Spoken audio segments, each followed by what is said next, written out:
let's get this started with right now. And right now we have this Little Women's LOUISA May ALCOTT review. Now, this book is primarily a good book itself. It's been over 150 years since this book was first published, and it's still a good coming-of-age novel, and still really good at teaching us about how life seems to work around, especially in young girls.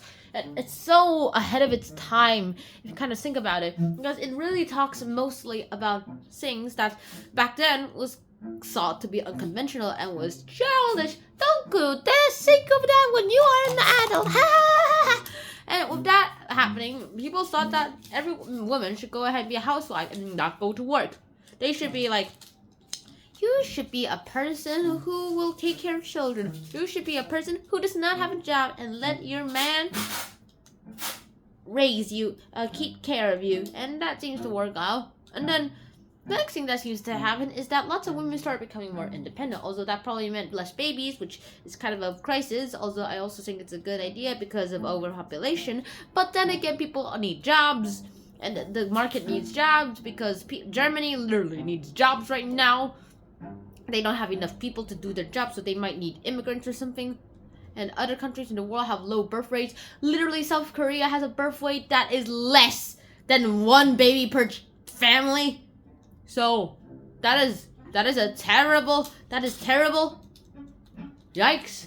And then the last thing I really want to say is that, well, LOUISA May ALCOTT, this Little Women, it seems to be that everything seems to go ahead to the conventional ways. Of course, this book was published in 2 parts. The first part was published, and then a few while later, part 2 was published. An interlude between those 2 parts, part 1 and part 2, were letters sent to LOUISA May ALCOTT trying to convince her to, like, make Joe marry Lori.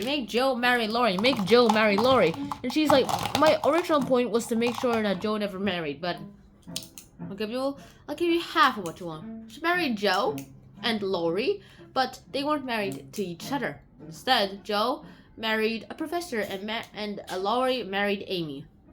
And I guess this is also to let the readers have a little grasp on the marriage, letting Joe and Lori get married. Also having being able to be taught at the same time.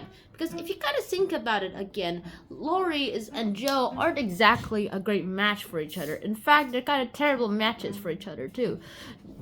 Although they are close friends, they don't necessarily have to be like pals and partners. Also Lori seems to think so. And Joe is definitely independent until she meets Barr, the Professor Barr, and he's like, okay, I'll let it happen. And they marry.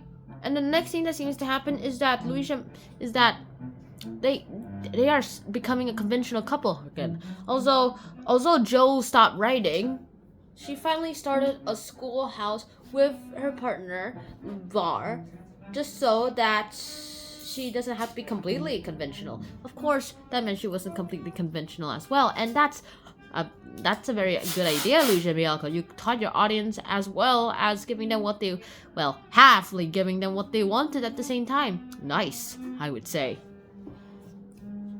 And if you look at their talents and you can look at their ambition, it seems to be that it's very not so childish too, because it seems to be nice at the same time.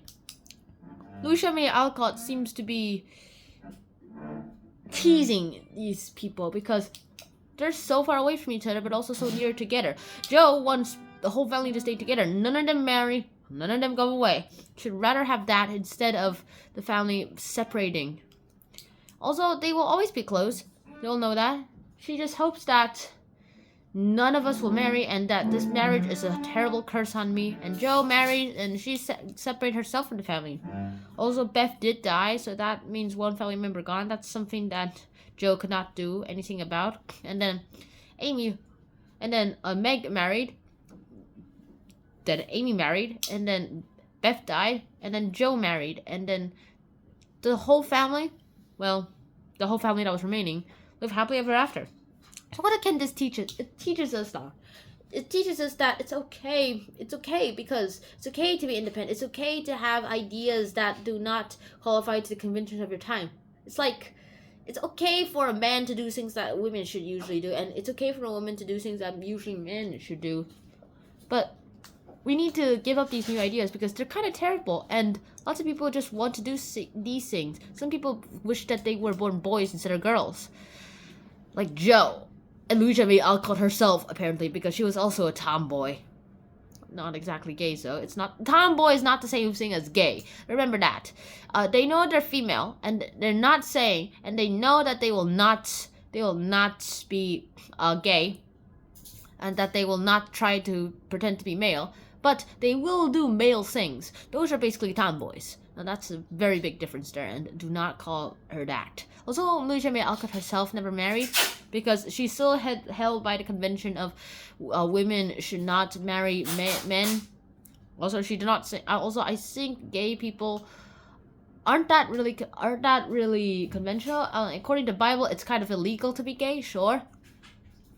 But personally, I don't think there's anything wrong with that. LOUISA May Alcott may have been gay. Some resources have actually proven parts of it, but I don't actually believe all that, because she never married, and if she was gay, then she would have definitely married.